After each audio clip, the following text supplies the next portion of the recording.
Dieu par la vie éternelle, parce que moi je crois que la vie éternelle ne peut pas venir parce qu'une personne veut la vie éternelle. Mais la vie éternelle, l'Écriture dit, or la vie éternelle, c'est qu'il te connaisse toi le seul vrai Dieu et c'est lui que tu as envoyé, l'envoyé de Dieu Jésus-Christ.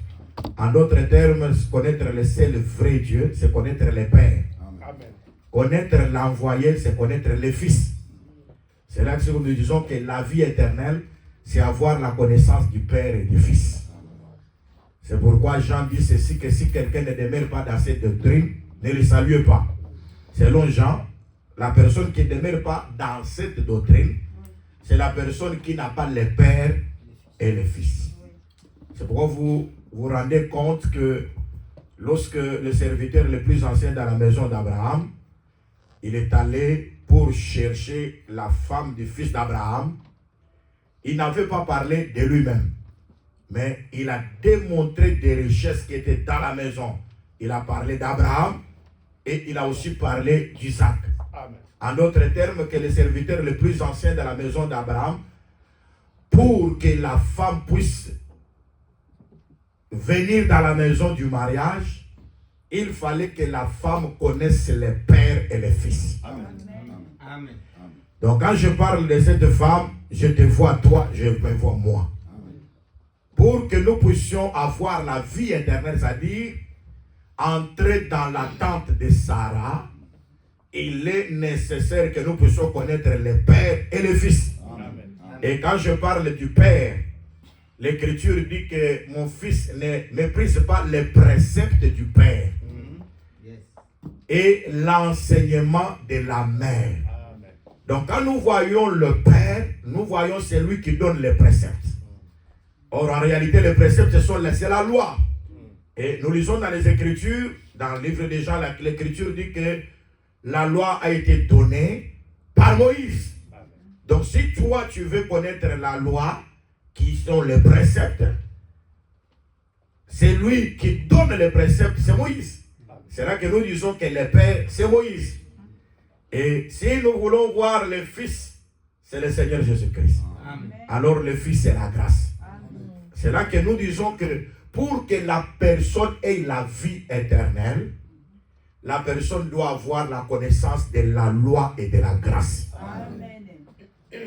Une personne qui ne fait pas la distinction entre la loi et la grâce n'a pas la vie éternelle. So, vous voyez, aujourd'hui, il y a des gens qui prient. Mais ils sont dans ce temps de la grâce, mais ils veulent encore retourner dans la période de la loi mosaïque. Vous remarquerez, ils sont intelligents. Parce que si vous allez à l'église kimbangiste, vous trouverez des docteurs, vous trouverez des licenciés, vous trouverez des personnes, des ingénieurs, vous trouverez des médecins, des gens qui ont étudié, mais ils sont là, mais Dieu leur a privé l'intelligence. Amen. C'est là que nous disons que l'intelligence ne s'acquiert pas dans toutes ces institutions qui donnent des cours, des gens étudient. Parce que s'ils avaient de l'intelligence, parce que c'est Dieu qui donne l'intelligence. Le Fils de Dieu apparaît. Lorsqu'il est venu, c'était pour qu'il puisse nous faire connaître le véritable. Et nous sommes dans le véritable, dans son Fils Jésus, celui qui est le Dieu véritable et la vie éternelle. Donc pour connaître ça, il faut que Dieu nous donne de l'intelligence. L'intelligence pour connaître. C'est là que nous disons que l'intelligence de Dieu est différente des intelligences que nous voyons dans le monde à travers les études. Les gens ont beaucoup étudié, mais ils n'ont pas l'intelligence que Dieu donne. Bien aimé, nous disons qu'il y a périllé. Tu peux même ne pas étudier, parler français, parce qu'aujourd'hui, c'est intégré. C'est parler français, s'exprimer en français, c'est ça l'intégrer. Et il y a des gens qui croient que parler français, c'est être sage. Il y a des gens qui croient que parler l'anglais, c'est être intelligent. Je vous dis que toutes ces langues du monde ne donnent pas l'intelligence. Et ça, c'est très important. C'est pourquoi nous disons dans les Écritures que les nations viendront et ils parleront la langue de Canaan. C'est là que nous disons ici, nous avons la langue de Canaan. Nous avons distingué Chibolette et Sibolette. Nous avons la capacité de comprendre Dieu. C'est ça la langue de Dieu. Toutes les langues des hommes, il n'y a rien là-bas. Mais la langue de Dieu, c'est la parole. Amen. Et je suis convaincu que la langue de Dieu, c'est l'arbre de vie. Amen. C'est pourquoi nous disons, l'Écriture dit que lorsqu'on a regardé, on a vu Pierre et Jean, les gens du peuple sans instruction. Donc Pierre n'était pas instruit. Jean n'était pas instruit. Donc Pierre n'était pas entré dans l'école, sur les bancs de l'école. Pierre aussi n'était pas entré, il n'était pas sur les bancs de l'école. Mais l'Écriture dit que malgré qu'ils étaient des personnes sans instruction, mais ils ont reconnu qu'ils ont été avec Jésus. Amen. Donc si tu es avec Jésus, tu comprendras des choses plus que les gens qui ont étudié ces noms. Et pourquoi je disais à quelqu'un, parce que nous sommes venus en retard. Pourquoi? Nous sommes venus en retard. Non, parce que les trains, parce qu'il y a des problèmes de perturbation. Quand j'ai dit non, c'est nous. Ils sommes fautifs. C'est pourquoi quand je suis venu, la première chose que j'ai demandé, Seigneur, pardonne-moi parce que je suis venu en retard. Amen. Parce que l'homme présente toujours des excuses. Je lui ai dit, mais s'il y avait quelqu'un qui nous avait promis 10 000 euros, que nous devons arriver à Auvervilliers à 9 h, hein, juste. Si tu arrives à 9 h, une minute, tu n'entres pas. Alors, on devait nous réveiller, parce qu'il y a des gens qui se réveillent même 4 h, hein, pour aller au travail. Nous devons nous réveiller à l'heure. Nous devons calculer pour arriver à temps. C'est ça, c'est qui est très important. Alors, 10 000 euros et Jésus. Qui dépasse l'autre? Jésus. Donc Jésus est plus que 10 000 euros. Alors pour venir avoir 10 000 euros, je ne pense pas qu'ici, même ceux qui travaillent ont les salaires de 10 000 euros. Hein. Même pas 5 000, je ne pense pas. Mais vous savez comment vous êtes régulier à l'heure pour aller au travail. Alors, moi je me dis ceci, que ce qui manque les humains, c'est l'intérêt. Alors, moi je me suis vu que Nazaki Zoba n'est pas retard. Zoba yaba Zoba. C'est-à-dire en autre terme que l'intelligence m'a échappé. Parce que si l'intelligence, Dieu te donne l'intelligence, tu respecteras la parole. Actes des Apôtres chapitre 3. Pierre et Jean, qui étaient même des apôtres, ils se rendaient au culte à l'heure de la prière. Actes des Apôtres, chapitre 3. Donc, ça dit qu'un adorateur doit avoir le respect à Dieu plus que toute chose. Donc, placez Dieu au-dessus de tout. Placez Dieu au-dessus de l'argent. Parce que moi, je me pose beaucoup de questions. Nous venons avec l'église chercher quoi?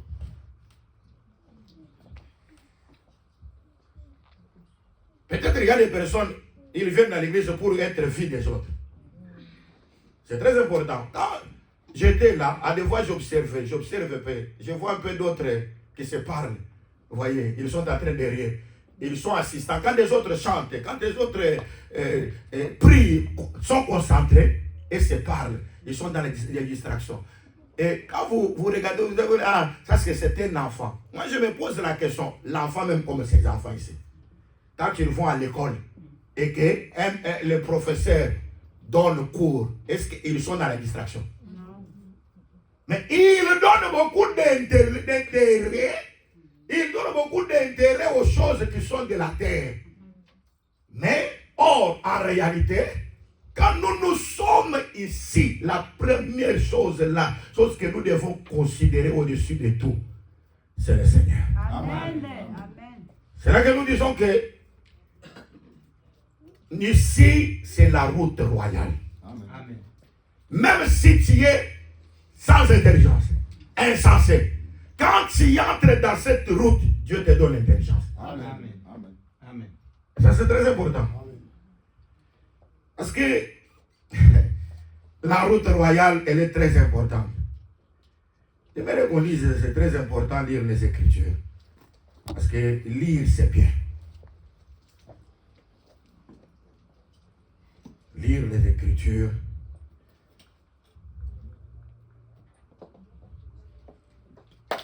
c'est très, très, très important.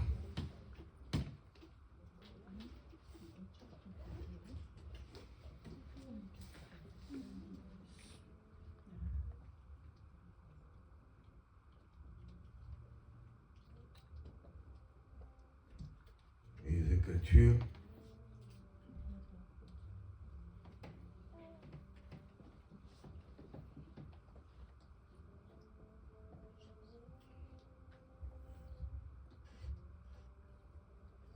C'est très, très, très important.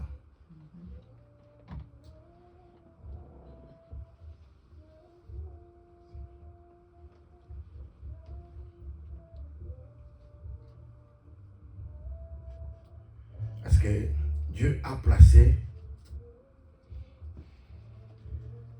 toutes choses dans l'Écriture. Parce que c'est dans l'Écriture que nous avons la sagesse, l'intelligence que Dieu nous donne. En dehors de l'Écriture,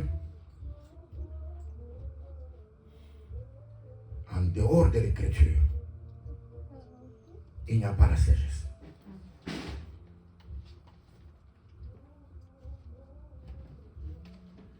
C'est très très important. J'aimerais qu'on nous lise 1 Corinthiens chapitre 2.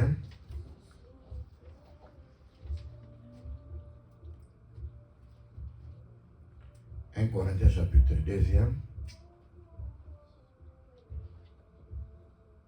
Je commence le verset 4.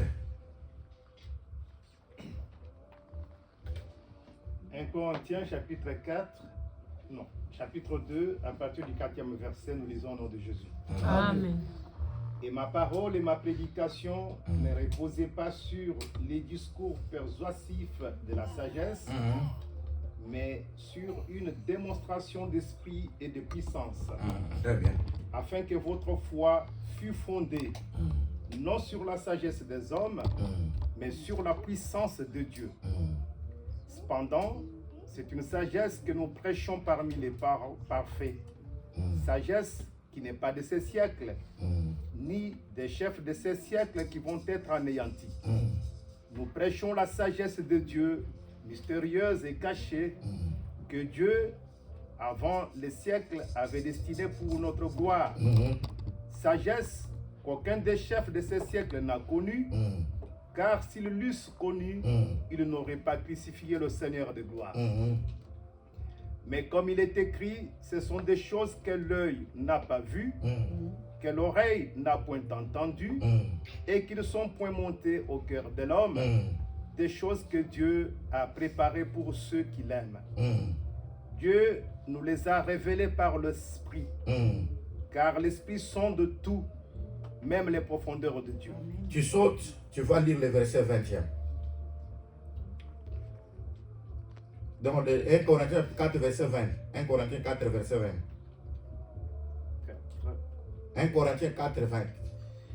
Car le royaume de Dieu ne consiste pas en paroles, mais en puissance. Très important.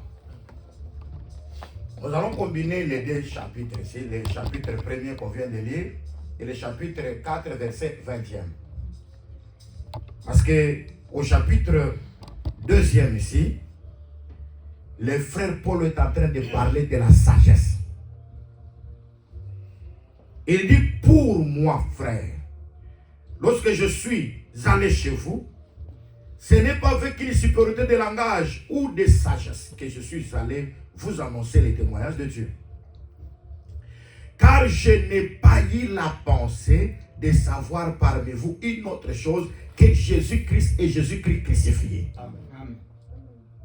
Donc d'abord, la première chose que nous venons trouver ici, que moi j'appelle la sagesse, l'intelligence. Lorsque vous trouvez la sagesse et l'intelligence, Dieu vous donne la vie éternelle. La sagesse et l'intelligence que je parle, que nous devons venir voir ici, c'est Jésus-Christ. Paul dit quand je suis venu là-bas, je suis venu chez les Corinthiens. Je ne suis pas venu pour voir que celui-là a l'argent, celui-là n'a pas d'argent. Celui-là a la promotion, celui-là n'a pas la promotion. Celui-là, il est ceci, cela. Il fait ceci, cela. Non, non. Quand je suis venu parmi vous, je suis venu seulement que pour voir Christ et Jésus-Christ crucifié. Or, pendant qu'il parle de Jésus-Christ crucifié, Jésus n'était pas encore à la croix. En d'autres termes, Christ crucifié, c'était le ministère de la réconciliation. Amen. Parce que nous qui étions au loin, Dieu nous a rassemblés en Jésus-Christ. C'est très important parce que nous disons que le seul message qui apporte la paix, c'est la mort et la résurrection. Amen. Et le frère Paul, il est en train de dire que lorsqu'il est venu prêcher, il dit ma parole et ma prédication ne reposaient pas sur des discours persuasifs de la sagesse. Amen. Cette sagesse, c'est la sagesse humaine. Amen. Donc, la parole que nous prêchons, la prédication, l'enseignement de la parole ne peut pas avoir de base sur la sagesse humaine. C'est-à-dire que la sagesse humaine, c'est une autre chose, différente de la sagesse de Dieu. L'intelligence des hommes est différente de l'intelligence de Dieu. C'est très, très important. Il y a des gens qui croient que pour bien prêcher, il faut qu'ils entrent dans la théologie, qu'ils étudient, et là ils vont bien prêcher. Mais moi je vous rassure, pour bien prêcher, il faut être, tu as été avec Jésus-Christ, tu prêcheras bien. Amen.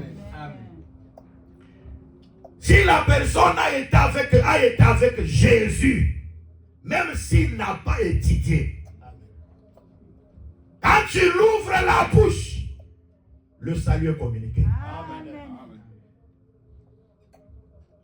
C'est pourquoi on a dit à Corneille, envoie que Pierre vienne. Parce que le salut était dans la bouche de Pierre.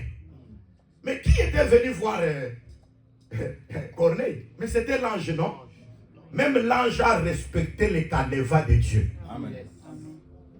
Bien aimé, même si quelqu'un dit, moi je vois l'ange est venu, comme les autres disent, l'ange est venu me révéler. Je vous dis, l'ange respecte. L'ange respecte. L'ange sait que pour que la personne soit sauvée, il ne faut pas qu'il écoute un ange. Mais pour que la personne soit sauvée, il faut que la personne écoute le ministère de la parole. Amen. Amen. Amen. Amen. Donc nous disons que le salut c'est dans la bouche du ministère de la parole. C'est pourquoi ayez beaucoup de la considération pour ceux qui travaillent au milieu de nous comme ministres de l'évangile. Amen. Parce que le salut de Dieu est manifesté dans la bouche de Pierre. Quand je parle de Pierre, je parle des ministres de l'évangile. Alors Pierre, quand il est venu, en prêchant dans cette maison, le baptême du Saint-Esprit a été manifesté. Dans la maison de Corneille, le baptême du Saint-Esprit.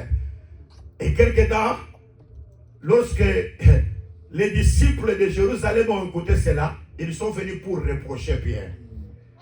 Tu sais Pierre, qu'il est difficile à un juif de se lier avec un païen.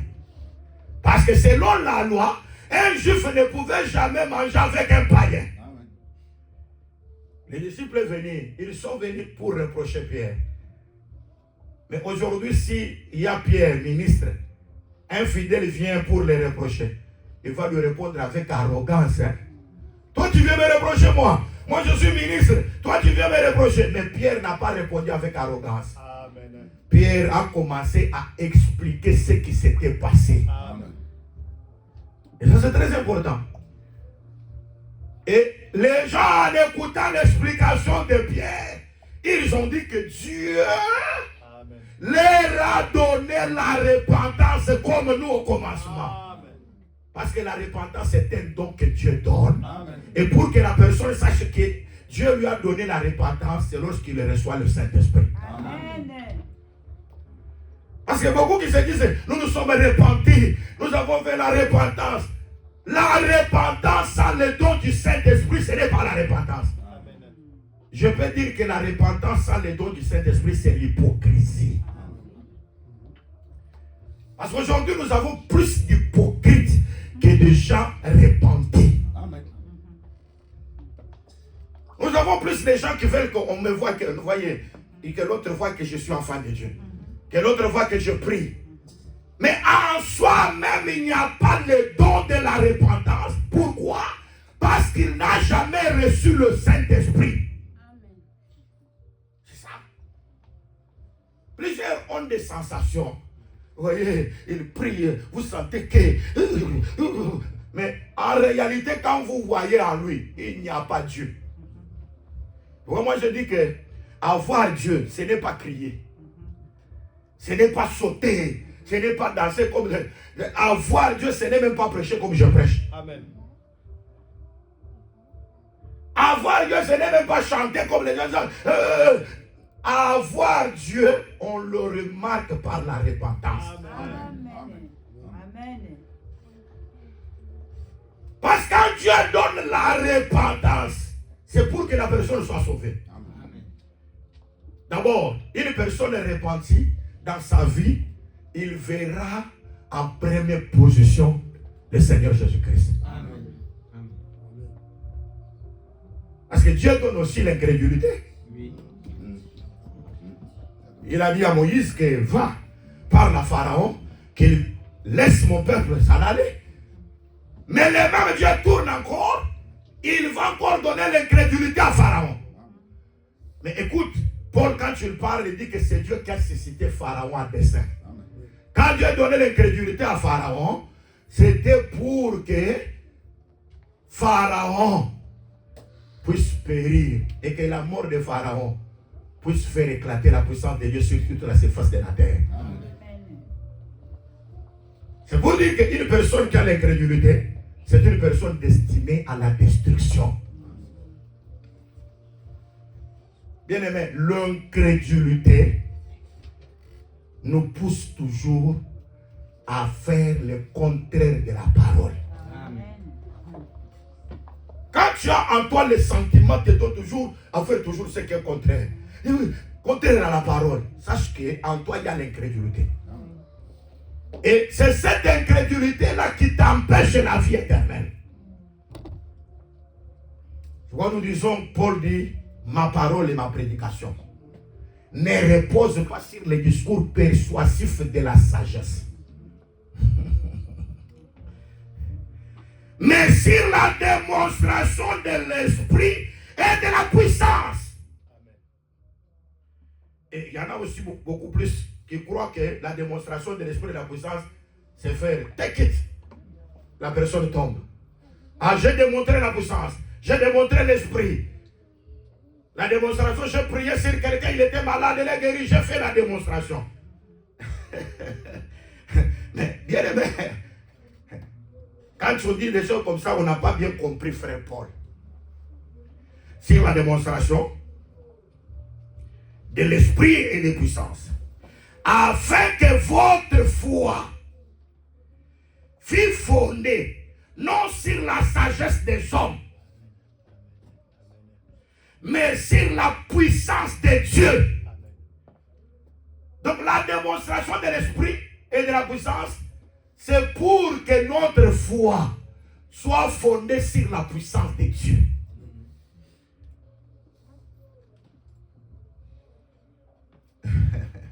Alors, la puissance de Dieu, c'est quoi?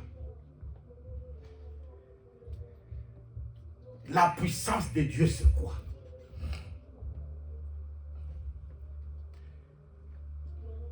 Je voudrais seulement vous faire remarquer que la puissance de Dieu se manifeste lorsque Dieu brise les rocs, même le roc le plus dur.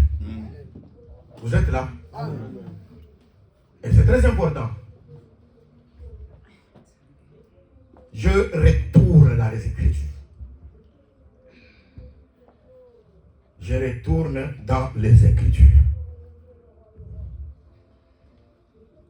Les gens sont venus pour reprouver Jésus. C'était les Sadducéens. Mais en réalité, le Sadducéen ne croyait pas à la résurrection des morts. Amen. Amen. Vous êtes là, c'est ce qu'on a? Amen. Regardez-moi. Fixez-moi. Ne fixe pas l'autre personne. Est-ce que vous pouvez vous séparer? Vous vous mettez un peu à distance. Amen. Amen. Alors, les Sadducéens ne croyaient pas à la résurrection des morts. Mais pour éprouver Jésus, vous êtes là? Amen. Pour éprouver Jésus, ils sont venus. Jésus, Moïse a dit ceci, que si quelqu'un meurt et ne laisse pas de postérité, la femme qui reste là, le frère du défunt viendra prendre la femme qui est restée pour lui donner la postérité afin de relever le nom du défunt. C'était dans la loi, non? Oui. Donc quand un meurt, son frère viendra prendre la femme de celle qui est restée, de celui qui est mort, pour relever le nom en lui donnant la postérité, la progéniture. Alors ils disent à Jésus, l'homme est mort. Celui qui devait venir, il l'a arrêté, il est aussi mort, il n'a pas laissé de postérité. Le troisième, il est venu, il n'a pas laissé de postérité. Quatrième est venu, il n'a pas laissé de postérité. Cinquième est venu, il n'a pas laissé de postérité. Sixième est venu, il n'a pas laissé de postérité. Septième aussi, ils sont tous morts sans laisser de postérité. Maintenant, la résurrection des justes. Qui sera le mari de cette femme-là? C'était ça les Sadducéens. Ils ont posé la question à Jésus. Moi j'aime Jésus, hein. Parce que Jésus, il est celui qui dit Amen à toute la parole. Amen. Parce que lui-même c'est la parole. Amen. Jésus ne contredit pas sa propre parole. D'ailleurs, dans la loi, on n'avait pas dit que quand le deuxième vient pour relever le premier, il va échouer et il ne lui donne pas la postérité. D'abord, selon la loi, si le premier meurt, il laisse sa femme, c'est lui qui viendra hériter sa femme, lui donnera un nom, c'est-à-dire donner la postérité. Amen. Ça, c'est la prévision de la loi. Donc, dans la prévision de la loi, si le premier vient, il ne laisse pas la progéniture. C'est lui qui viendra, son frère, qui viendra hériter sa femme. Lui, quand il vient, il fera enfanter cette femme afin de relever le nom du premier qui était mort. Mais les Sadducéens ont voulu mettre la pensée des hommes dans les Écritures. Parce qu'ils savaient qu'il n'y a pas de résurrection. Ils sont venus avec la pensée humaine. D'abord, ça c'était d'abord la pensée humaine. Mais la pensée profonde de Dieu, le premier qui dominait sur nous, n'a pas laissé de progéniture. Parce que l'enfant c'est la vie. Mais je crois que la première alliance avec Moïse n'a rien fait. Il fallait que le frère de Moïse vienne. Et le frère de Moïse, quand il vient, il fera enfanter. Et le frère de Moïse, c'est le Seigneur Jésus-Christ. Lorsqu'il est venu, il a donné l'enfant. Et ça, c'est très important. Mais ils disent que le premier est venu, le deuxième, Ils sont allés jusqu'au 7e. Et moi, nous disons que ceux qui disent qu'il y a 3e Adam, ils ont vu que Jésus-Christ n'a pas accompli la mission. C'est pourquoi il faut qu'il y ait un 3e. Lorsqu'ils disent qu'il y a un prophète qui doit venir pour rajouter, pour faire quelque chose, c'est-à-dire qu'ils doutent de la mission de Jésus-Christ. Alors, quand un autre vient, quand quelqu'un vient, il veut commencer à expliquer. Vous voyez, les premiers, les deuxièmes et les 7e, il explique d'abord la pensée des Sadducéens qui ne croyaient pas d'abord à la résurrection des morts et donne une révélation par rapport à ce que les Sadducéens avaient fait. Or, si moi je peux donner une explication, je dois d'abord tirer la pensée originale. La pensée originale, c'est la pensée que quand un mère ne laisse pas de progéniture, son frère viendra prendre la femme pour élever son nom. C'est ça la pensée de l'Écriture. C'est là que nous disons que Jésus a compris ces gens-là. Et pour ne pas les scandaliser, il leur a dit ceci. Vous ne comprenez ni les Écritures, ni la puissance de Dieu. Amen. Vous êtes là? Amen. Donc pour arriver à la compréhension de la puissance de Dieu, il faut d'abord comprendre les Écritures. Parce que j'ai pris la question, parce que Paul a dit que votre foi soit fondée sur la puissance de Dieu. J'ai dit la puissance de Dieu c'est quoi? Et je suis entré là-bas où Jésus leur a dit, vous ne comprenez ni les Écritures, ni la puissance de Dieu, parce que beaucoup la puissance de Dieu, c'est faire le spectacle.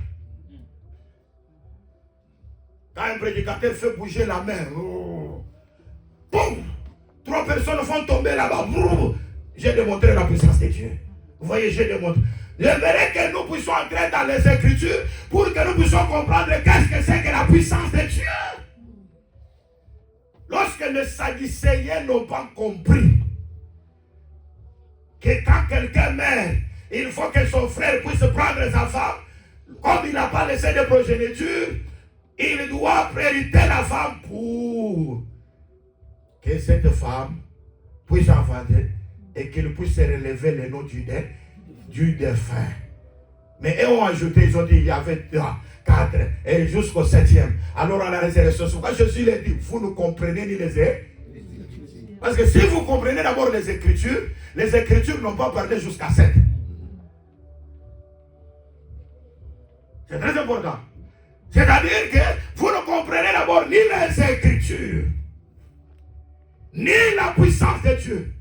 Ah, c'est là que je comprends que la puissance de Dieu, c'est l'explication des Écritures. Amen. S'il n'y a pas l'explication des Écritures, il y a la tristesse. Les panetiers et les chansons, ils avaient les songes chacun. Mais comme il n'y avait pas l'explication des choses, ils étaient tristes. Il faut que quelqu'un vienne expliquer les songes pour que la tristesse puisse quitter. Bien-aimé, je disais qu'il y a des gens qui ont bien Dieu et qui aujourd'hui ils sont chez Kimban. Ils enlèvent les souliers et ils entrent là-bas pieds nus. Si vous leur posez la question pourquoi vous êtes pieds nus, c'est écrit Moïse a enlevé les souliers. Mais d'abord, ils n'ont pas d'abord compris l'Écriture. Et quand vous ne comprenez pas l'Écriture, vous ne comprendrez pas aussi la puissance de Dieu qui est l'explication de l'Écriture. Amen. Mais toi et moi, gloire au Seigneur, nous comprenons l'Écriture et nous comprenons aussi la puissance de l'Écriture. La puissance de Dieu, c'est lorsque les Écritures sont bien expliquées. Et je suis convaincu que lorsque l'Écriture est bien expliquée, c'est le voile qui tombe. Amen. Amen. Or, l'apôtre Paul, lorsqu'il explique, lorsque le voile est ôté, il dit, le cœur se convertit à Dieu. C'est là que nous comprenons que la puissance de Dieu, c'est la base, c'est la conversion. Amen. Donc, quand nous prêchons ici, c'est pour que la puissance de Dieu soit manifestée. Et la puissance de Dieu, c'est lorsque le cœur se convertit à Dieu. Parce que quand les gens lisent encore la loi, c'est l'Écriture, non? Ils lisent la loi. C'est l'écriture. Mais en lisant la loi, le voile était sur le cœur. Moi, j'ai toujours expliqué que Moïse sur la montagne, il n'a pas de voile. Il voit Dieu. La gloire de Dieu est avec lui. Mais un Moïse qui descend, il faut qu'il mette le voile sur son visage. C'est là que nous comprenons que sur la montagne, il y a un peuple qui ne peut jamais voir Moïse voilé. Vous êtes une ville située sur la montagne et qui ne pourra jamais être cachée. Et sur la montagne, nous avons Moïse qui n'a pas le voile. Parce que le visage de Moïse qui a la gloire, c'est la puissance de Dieu qui est manifestée pour nous. Parce que nous croyons que le visage, nous voyons le visage. Le visage, la face de l'Éternel. La face de l'Éternel, c'est le salut. C'est pourquoi Jacob dit à Dieu, j'entendais parler de toi. Jacob dit ceci, lorsqu'il a lutté avec Dieu toute la nuit, et maintenant, lorsque Jacob, Dieu le quitte, il frappe à la hanche de Jacob. Jacob, il dit, ce lieu sera appelé Péniel. Pourquoi sera appelé Péniel? Il dit, parce que j'ai vu Dieu face en face et mon âme a été sauvée. Amen. Vous voyez la puissance de Dieu? Amen. Quand vous voyez la face de Dieu, la conséquence c'est le salut de l'âme. Amen. Donc beaucoup de gens qui ne se convertissent pas, c'est parce qu'ils n'ont pas encore vu la face de Dieu.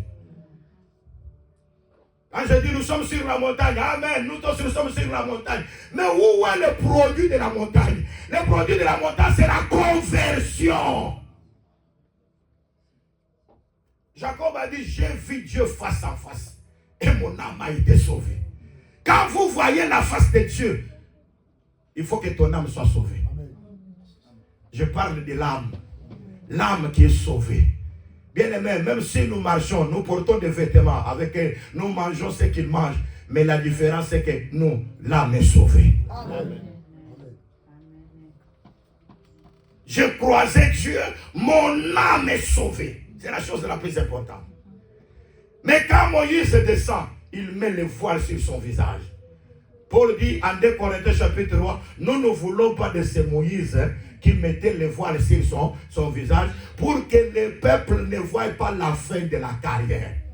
Parce que la fin de la carrière de Moïse, c'est Jésus-Christ. Si Moïse n'avait pas mis le voile, le peuple allait découvrir Jésus, accepter Jésus. Alors je crois que celui qui a empêché Israël de croire à Jésus, c'est Moïse. En mettant le voile, il a empêché le peuple pour qu'il croie à Jésus. Mais aujourd'hui, je vais vous dire la vérité, le voile qui était sur le visage de Moïse est ôté. Amen. Lorsque les corps lesquels se convertissent, le voile est ôté. Bien aimé, le voile est ôté lorsque vous comprenez les Écritures. Amen. C'est là que nous voyons la démonstration de l'esprit de la puissance. Lorsque on fait enlever le voile des Écritures, la puissance de Dieu est manifestée.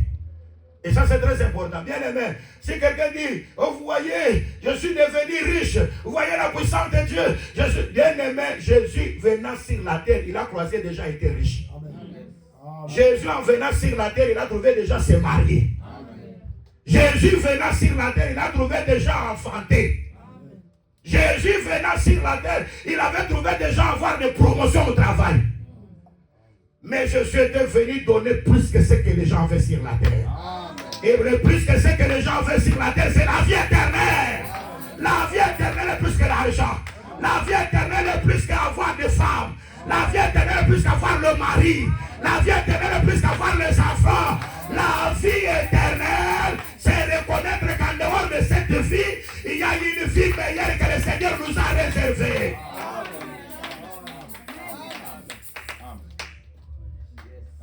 Et quand la personne comprend ça, il ne peut jamais vivre dans la distraction. Amen. Vous êtes là? Amen. C'est ça ce que Paul dit.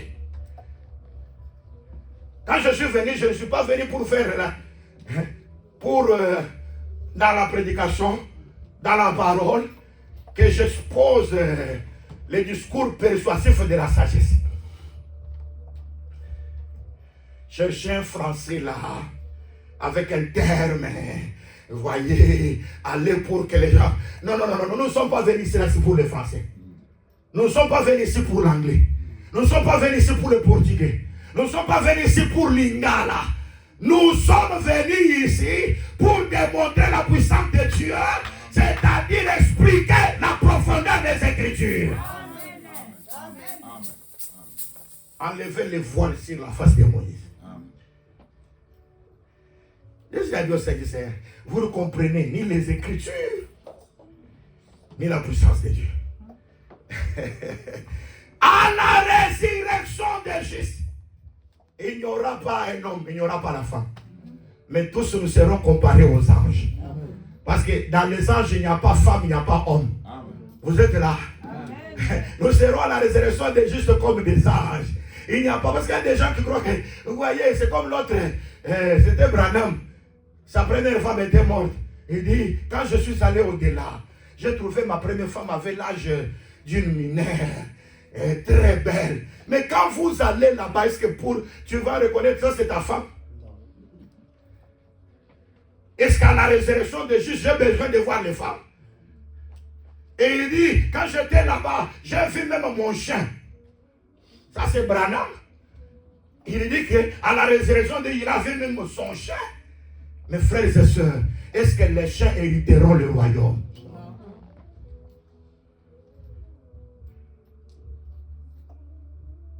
Les chiens hériteront le royaume. Les bêtes hériteront le royaume. C'est pourquoi Dieu a fait passer les animaux devant Adam. Pour voir comment Adam donnera le nom aux animaux. Mais l'Écriture dit, pour lui, il n'y avait pas d'aide semblable. C'est-à-dire qu'Adam a vu dans les animaux quelqu'un qui ne lui ressemblait pas. Il a donné le nom à ceci. Il a donné le nom à cela. Il a donné. C'est pourquoi nous disons dans les mariages, même beaucoup de gens qui entrent dans les mariages, il y a des gens qui se sont mariés avec des bêtes. Vous êtes là? Amen. Il y a des gens qui se sont mariés avec des bêtes. Parce qu'ils ont trouvé leur aide semblable dans une bête. Peut-être dans un oiseau paon qui est orgueilleux là. Vous trouvez ton partenaire, c'est un paon. Moi j'ai trouvé, il y a d'autres qui ont trouvé un partenaire, c'était le léopard. Et d'autres ont trouvé des partenaires autriches. Soit c'est quelqu'un qui n'est pas de la même nature que toi. C'est pourquoi nous disons le vrai mariage, c'est avoir un partenaire qui a ta même nature que toi. Amen. Ah, il ne m'attendent pas. Amen. Hein? Dans le mariage, il faut se marier à un partenaire qui est égal à toi. Quand tu le regardes, tu te vois toi-même. Aïe, aïe, aïe, aïe. Amen. Il y a des personnes, vous regardez la femme, la personne est dans le Seigneur, sa femme toujours dans le mal, il n'est pas dans le Seigneur, c'est le compliqué. Ou c'est la femme qui cherche le Seigneur, mais l'homme très compliqué. Parce que vous n'avez pas la même semence. Et c'est ça ce qui complique beaucoup de mariages. Beaucoup de gens sont entrés dans les mariages qui les ont compliqués encore davantage. Et toutes ces choses parce que les gens ne veulent pas connaître aussi la volonté de Dieu. Amen. Il y a quelqu'un qui a dit, voyez, depuis que l'homme a dit au Seigneur, c'est la femme que tu as mise à mes côtés. On ne demande pas encore Dieu la volonté pour se marier. Ah bon? Ça c'est la pensée des Sadducéens. Mais nous croyons. Tout ce que nous demandons au Père par la foi, nous le recevons. Dieu qui donne l'argent, il donne aussi le mariage. Et ça c'est la vérité. C'est quoi? Il y a des signes pour aussi voir les mariages. Ce n'est pas quand tu regardes la sœur, elle est en train de marcher. Ah, ça c'est mon goût, hein? Et ça c'est ma préférence. Hein? Et là tu vas faire beaucoup de choix. Et vous voyez, il y a des gens qui changent ce choix, ils entrent dans l'autre choix. Ce sont des personnes charnelles. L'enfant de Dieu a la précision dans la chose qu'il fait. Parce que quand Dieu montre, il montre avec précision. Amen. Vous voyez, je ne savais pas, elle est la sorcière. C'est dans la sorcière, elle m'en fout beaucoup. Bien aimé, comme tu t'es pris avec la sorcière, tu ne dois pas encore la répudier parce qu'elle est sorcière. Elle restera avec toi. Et je prie Dieu qu'il puisse même te manger. Amen.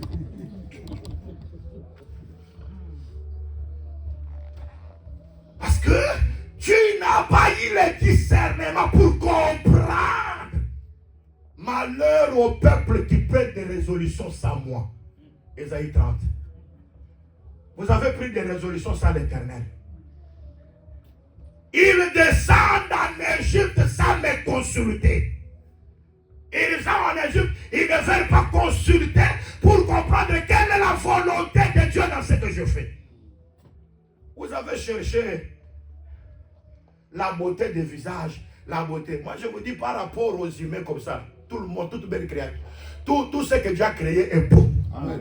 Amen. Que tu sois de belles, que tu sois de basse taille, que tu sois de haute taille, que tu sois comme ça, tout ce que Dieu a créé est bon. Amen. Amen. Aujourd'hui, tu vois la femme là qu'elle n'est pas belle. Mais quand une autre personne la prendra, va l'entretenir. Parce que je veux dire, la femme, on l'entretient. Nous sommes là. La femme, on l'entretient. Parce que pour que Esther puisse aller voir et qu'elle devienne reine, elle doit passer par l'entretien de l'énique. Oui. Nous pouvons expliquer, oui. Parce que l'énique aujourd'hui, c'est le ministère de la parole. Parce que toi aussi, tu es la femme de Jésus-Christ. Pour que tu puisses croiser Jésus, on doit t'entretenir. Il faut que l'huile soit là. Tu dois recevoir l'huile, non?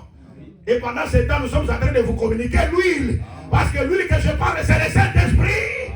Quand vous avez le Saint-Esprit va vous embellir pour que ces jours-là, vous puissiez rencontrer Jésus-Christ de Nazareth. Paul dit ce mystère est grand. Il parle du mystère du mariage. Il dit, je le dis par rapport à Christ et à l'église. Le mariage, c'est un mystère. Mais la comparaison, c'est Christ et l'église. Comme Christ aime l'église, les hommes doivent aussi aimer leurs femmes. Ils ne peuvent jamais maltraiter leurs femmes. Ils doivent les nourrir et prendre soin de leurs femmes. Comme Christ aussi nous nourrit à travers la parole. Et prend soin de nous, nous devons aussi prendre le soin. Vous êtes là? Amen. Cherche toujours à prendre soin de ta femme. Même si ta femme a l'argent, toi, dans le petit que tu as là, fais aussi qu'elle sente que dans le petit là, elle a aussi profit de cela. Amen. Vous êtes là? Amen. Est-ce que vous comprenez? Amen. Et c'est la chose la plus importante que nous sommes en train de communiquer au peuple de Dieu. Mais avant d'aboutir au mariage, je voudrais que le Seigneur puisse bâtir. Parce que Matthieu chapitre 9, l'Écriture, c'est que Dieu a joint. Personne ne peut le faire. Mais le mariage là, entre toi et la femme là, est-ce que c'est Dieu qui a joint ça? Ou ce sont vos sentiments? Ou c'est l'hypocrisie? L'Écriture, c'est que Dieu a joint. Personne ne peut les séparer. Ah, c'est là que nous disons l'Écriture que si l'Éternel ne bâtit pas la maison, ceux qui la bâtissent travaillent en vain. Il faut qu'une maison soit bâtie par Dieu. Que ce soit une maison bâtie par les influences. Vous voyez, moi j'aime l'habillement. Quand le mari s'habille comme ça, moi je suis bien. C'est pourquoi vous voyez, vous allez commencer à envoûter, à envier qui que ce soit. Et vous tombez dans les envoûtements. Parce que vous avez des préférences diaboliques. Vous êtes là? Amen. Je demande à Dieu que Dieu vous fasse grâce. Amen. Et surtout ceux qui ne sont pas encore entrés dans les mariages. Ne soyez pas pressés pour entrer. Je le répète, ne soyez pas pressés pour entrer dans les mariages. Et que personne ne vienne vous proposer. Et moi, je te propose celui-là. Moi, je te propose. Ne soyez pas de ce côté-là. Amen. Et Paul dit aux veuves, si quelqu'un veut se marier, qu'il se marie dans le Seigneur. Dans le Seigneur. Ah, si tu as déjà perdu un des partenaires, ça c'est le frère Paul, il a perdu comme ça. Hein? Parce qu'il y a des gens qui, il a perdu son partenaire, soit après sa femme, soit perdu son mari. On dit non, non, tu dois encore prendre le temps pour examiner. Est-ce que le mariage est sensible à autant? Non. Ce qui est important, c'est faire le choix selon la volonté de Dieu. Amen. Mais il ne faut pas être, il ne faut pas que les gens commencent à calculer pour vous. Vous voyez, il faut faire ça, il faut faire ça. Vous voyez, on va faire ceci, là. Bien aimé, je crois de tout mon cœur. Il est avantageux. Il est avantageux. Et moi, j'ai aimé les serviteurs les plus anciens dans la maison d'Abraham. Lorsqu'il est allé chercher la femme pour Isaac, il a prié. Je dis, il a prié. Amen. Il a dit, cette femme-là qui viendra là, quand je demanderai de l'eau, il me donne, et donne aussi au chameau. C'est cette femme-là qui sera la femme des fils de mon Seigneur. Mais remarquez cette femme-là, ce qu'elle a fait. Elle a fait un geste terrible. Aller descendre, puiser de l'eau, donner aux serviteurs les plus anciens. Et les 10 chameaux, prend. Le deuxième prend. Le troisième chameau prend. Le quatrième chameau. Et bien aimé, jusqu'à ce qu'elle est arrivée jusqu'au 10e chameau. Hein? Parce que nous avons toujours dans les choses de Dieu, il n'y a pas 9 sur 10. Hein? Dans les choses de Dieu, il y a toujours 10 sur 10. Amen. Si tu fais 9 sur 10, tu as échoué. Amen. Amen. Dans les choses de Dieu, c'est la perfection. Amen. Il faut arriver jusqu'au 10e chameau. Donc si elle pouvait s'arrêter au 9e chameau, elle pourra perdre le mariage. Et quand nous disons l'obéissance de la parole, c'est dans la perfection. Amen. Amen. Amen. Yes. Ce que Dieu nous demande, c'est l'obéissance à la parole. C'est la chose la plus importante. Ah, gloire au Seigneur.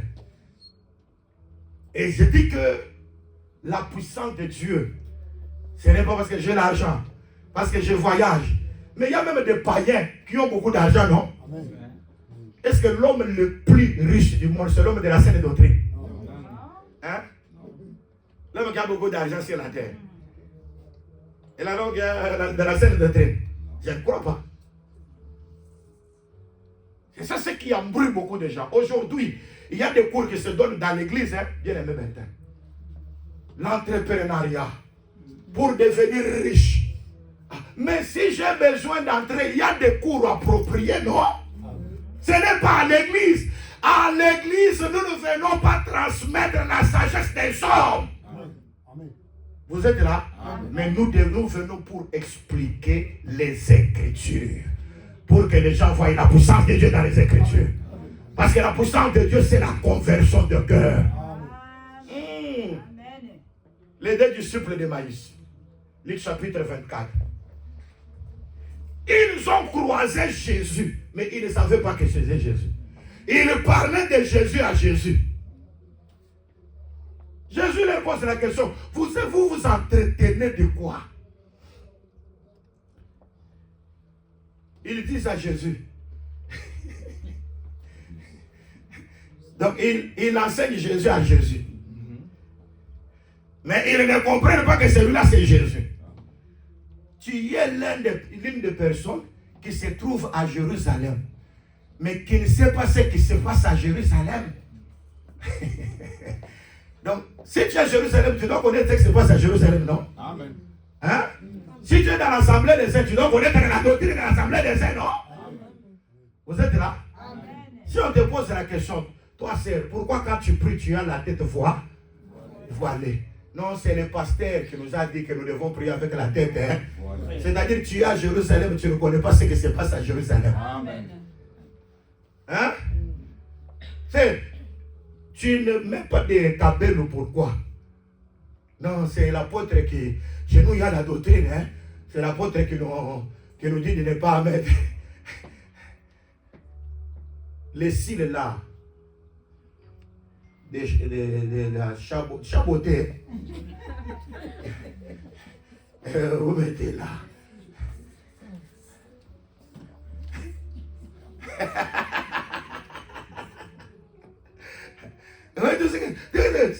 Tu es comme ça, pourquoi? Les voiles, même les voiles, c'est le pasteur qui t'a dit. Donc tu es dans l'assemblée des saints, mais tu ne connais pas ce qui se passe dans l'assemblée des saints. Il y a des gens qui sont dans l'assemblée, mais qui ne connaissent pas la doctrine de l'assemblée des saints. Il y a même des pasteurs, même les soi-disant ministres. Hein? Vous êtes là? Amen. Tu regardes même sa femme et trouves que c'est plus que même une mondaine. Vous êtes là? Moi, quand même ma femme, quand elle dérape, mais elle ne sera pas dans la paix. Elle ne sera pas dans la paix. Parce que vivre avec une païenne, je vous dis, c'est un danger permanent. Vous êtes là? Amen. Même toi, tu t'es converti, tu vis avec un frère païen. Tu lui dis ceci, n'entre pas dans ces choses. Le frère, il est toujours là. C'est une souffrance. Je vous le dis en vérité, c'est une souffrance terrible. Il y a des gens que vous les voyez bien comme ils sont dehors, ils sont bien comme ça. Mais dans leur maison, il y a des grands problèmes. Soit c'est la femme qui ne respecte pas l'homme. L'homme parle, elle dit comme ça. Elle décide de sa manière. Vous voyez, il y a toujours des controverses. Il y a toujours quelqu'un qui cherche à être, qui domine l'autre. Que Dieu nous aide. Amen. Je dis que le Seigneur nous aide. Amen. Et qu'il nous fasse grâce. Amen. Dieu nous a appelés à la paix et non de vivre dans les désordres. Dieu nous a appelés à vivre en paix. La chose la plus importante, il y a de certaines choses, même dans le couple là, de certaines choses qui se disent, mais qui ne peuvent jamais, même pas se dire. Il y a des choses que les gens trouvent, mais qui ne peuvent jamais se retrouver là-bas. C'est très très bizarre. Il y a de certains mariages, l'homme dit, ah, je dois encore faire quoi? La femme dit, je dois encore faire quoi? Je suis là seulement, laisse que je sois là. Mais en réalité, je ne pouvais même pas être là. Parce qu'il n'y avait pas de base d'abord au commencement. Tout n'avait pas reçu de... Soit c'était l'hypocrisie. L'autre montrait une autre face, l'autre montrait une autre face. Amen. Et maintenant, à travers ces hypocrisies, les gens se sont retrouvés et ils ont fondé, nous sommes là. Maintenant, on doit encore faire quoi? Il y a beaucoup de choses qui se font d'une manière ou d'une autre. Je demande à Dieu de venir en aide à nos bien-aimés qui sont encore dans les tribulations. Au lieu que le mariage soit la tribulation, ça devient une grande tribulation. Parce que celui qui se marie, c'est crée des tribulations. Mais là-bas, il n'y a pas de tribulation, c'est la grande tribulation. Ça devient très compliqué. Dans les choses de Dieu, avant de faire quelque chose, prie. Les serviteurs les plus anciens a prié. Et en priant, c'est alors qu'il a dit, il a demandé le signe. Et quand le signe s'est appelé, il a dit non, ça c'est la femme pour le fils de mon maître. L'obéissance doit devenir complète. Et j'aime, si tu veux avoir le mariage, il faut aller à la source. Amen. Vous êtes là? Amen. Je dis que la source c'est la parole. Amen. Je dis que la source c'est la parole. Entrez dans la parole. Je dis, est-ce que tous ceux qui sont venus ici sont dans la parole? Non. Parce qu'il y a des gens qui sont venus ici. Vous voyez, la personne bouge, prie, il fait ceci, il fait cela. Mais quand vous sondez réellement, vous trouvez que cette personne n'est pas dans la parole. Si vous voyez une personne que tu veux prendre en mariage, tu veux entrer en mariage avec toi, tu constates qu'il n'y a rien de Dieu. Avant que la dot soit versée, demande que ça soit rompu. Ah, il est marrant, il est marrant. Amen. Vous êtes là? Demande que ça soit rompu. Comment vous voulez entrer dans un mariage qui n'a pas un bon fondement? Ça vous créera des problèmes. Je dis que ça vous créera des problèmes. Amen. Je dis parce qu'un des partenaires doit être dans le Seigneur. Et quand vous êtes dans le Seigneur, même vos enfants, vous verrez la femme qui va éduquer bien ses enfants. Vous êtes là? Amen. C'est très très important parce qu'il y a des personnes, parce que nous sommes en Europe, tu donnes la liberté aux enfants comme tu veux. Est-ce que vous êtes là? Amen. Il y a des gens, l'Europe les a aveuglés. Amen. Ils veulent toujours entrer, et je veux entrer, incorporer dans ce que les Blancs font. Si vous regardez, nous, dans la chaleur, nous prions, hein, mais les Blancs dans la chaleur ne supportent pas. N'imitez pas les Blancs, mais imitez la parole. Je dis que imitez la parole.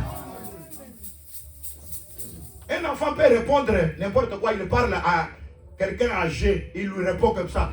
Tu regardes comme ça, il fait un comportement comme ça. Il dit que non, c'est l'Europe. Hein. C'est l'Europe. Hein. Vous êtes là? Amen. Nous devons imaginer c'est l'Europe. C'est pourquoi vous voyez qu'il y a des gens qui se sont ancrés dans des choses, des traditions de l'Europe. Quand quelqu'un vient de l'Afrique, il sait quand même, parce que beaucoup d'Africains, ils ont quand même une certaine nature de Dieu. Vous êtes là? Amen. Beaucoup des habitudes d'Afrique, beaucoup sont liées à la parole. Amen. Et beaucoup de choses qui se font en Europe ici, beaucoup de choses, ils sont des choses tortueuses, des choses qui ne sont pas dans nos règles.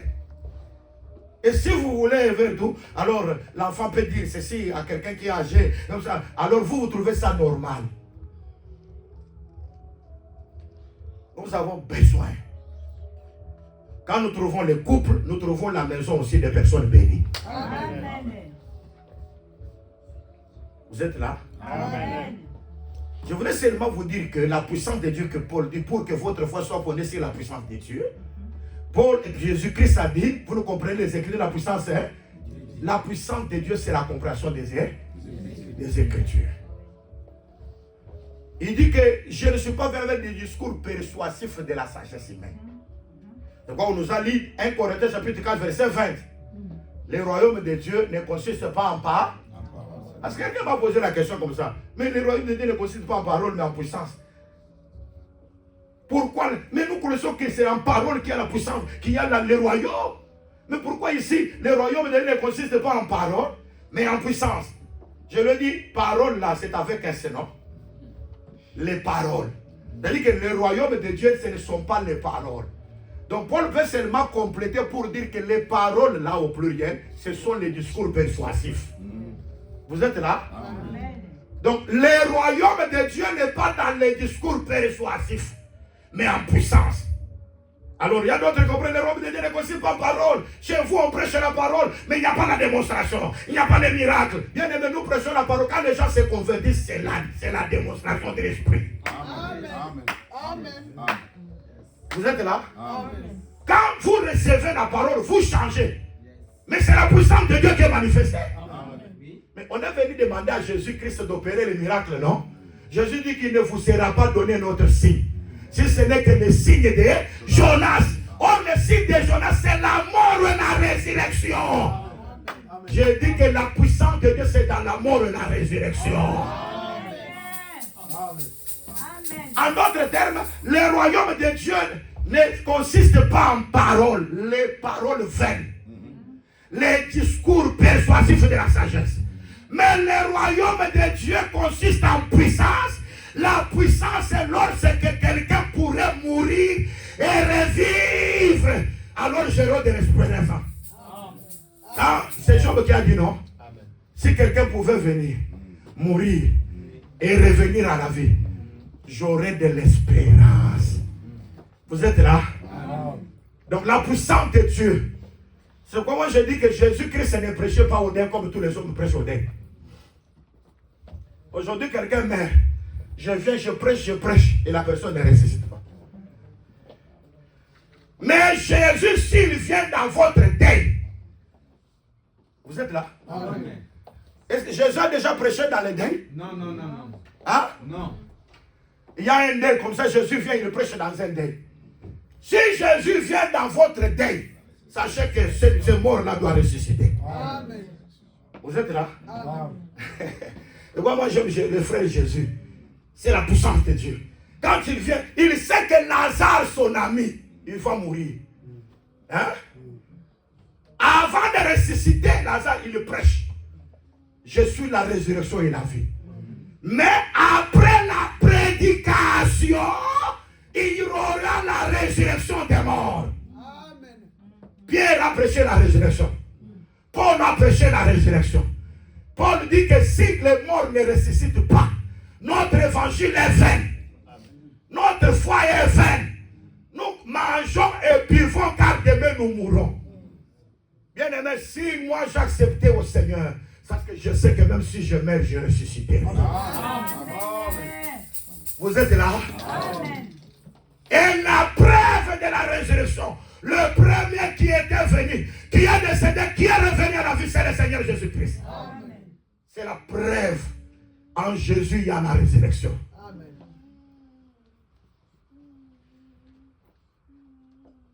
J'insiste sur ça. Et quand nous prêchons, nous devons être modèles. Romains chapitre 2, allez-y. Commencez le verset premier.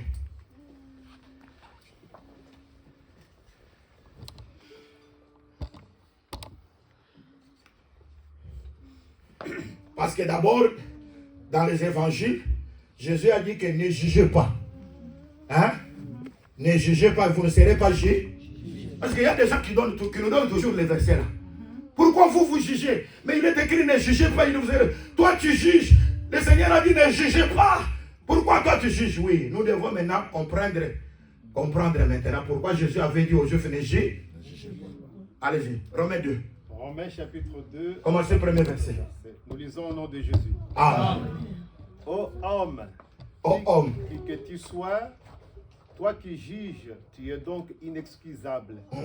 Car en jugeant les autres, tu te condamnes toi-même, puisque toi qui juges, tu fais les mêmes choses. Vous êtes là? Amen. Vous êtes là? Amen. Toi qui juges, tu n'es pas donc inexcusable.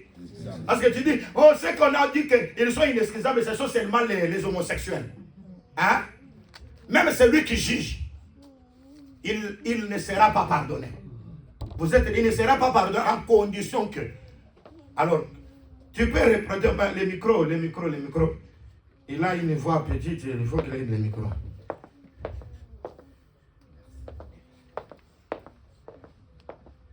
Vous êtes là? Amen. Ou vous êtes là? Vous pouvez interpréter moi ça en lingala. Je pense que lingala, tu vas encore. Oh homme, qui que tu sois, ça ne va pas. Donc, il y a l'intendant.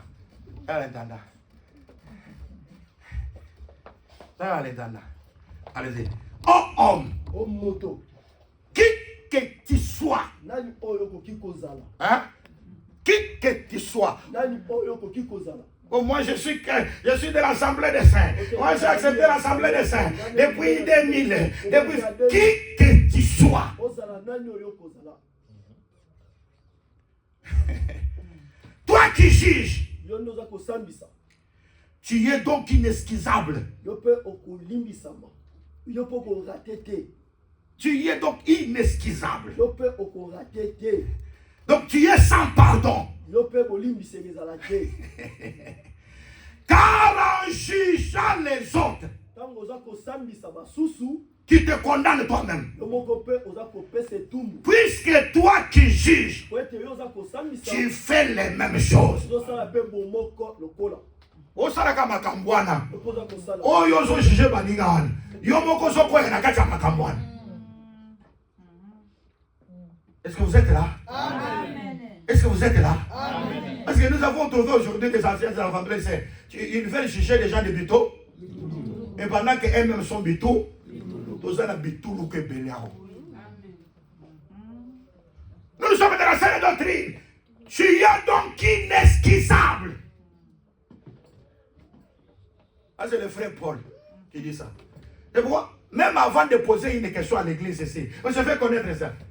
Il faut d'abord être enfant de Dieu. Amen. Ah, il ne me pose pas, il ne me pose pas. Est-ce que vous me comprenez? Il faut d'abord être enfant. Aujourd'hui, nous avons formé des incrédules. Ils sont capables de poser des questions, ils sont là quelque part. Quand c'est comme ça, nous sommes les Sanhédrins. Les hommes capables. Nous sommes capables pour poser des questions. Mais toi qui juges les autres, tu fais les mêmes choses qui sont semblables à ce que toi-même tu condamnes là. Nous savons en effet que le jugement de Dieu contre ceux qui commettent de telles choses est selon la vérité. Quand Dieu juge, il juge selon la vérité. Dieu juge selon la vérité. Amen. Nous savons en effet que le jugement de Dieu contre ceux qui commettent de telles choses est selon la vérité. Et penses-tu, ô homme, qui juge ceux qui commettent de telles choses et qui les fait, que tu échapperas au jugement de Dieu? Tu échapperas au jugement de Dieu.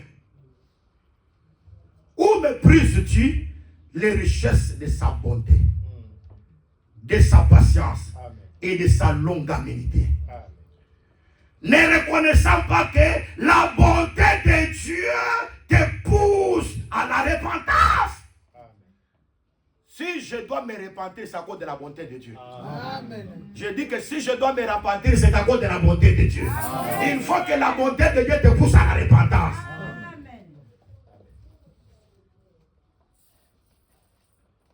Mais par ton endurcissement et par ton cœur impénitent, tu t'amasseras un trésor de colère. Vous voyez? Quand tu ne veux pas te convertir, tu t'amasseras quoi? Un trésor de colère. Un trésor de colère. Donc la colère de Dieu sera sur toi. Tu ne veux pas te repentir, tu recevras la colère de Dieu sur toi. Vous êtes là? Amen. Un trésor de colère. Pour le jour de la colère et de la manifestation du juste jugement de Dieu, qui rendra à chacun selon ses œuvres, réservant la vie éternelle à ceux qui par la persévérance. Aïe, aïe, aïe, aïe, aïe, aïe, aïe, aïe. La persévérance à bien faire cherche l'honneur, la gloire et l'immortalité. Bien aimé, je cherche l'immortalité. Je cherche l'immortalité.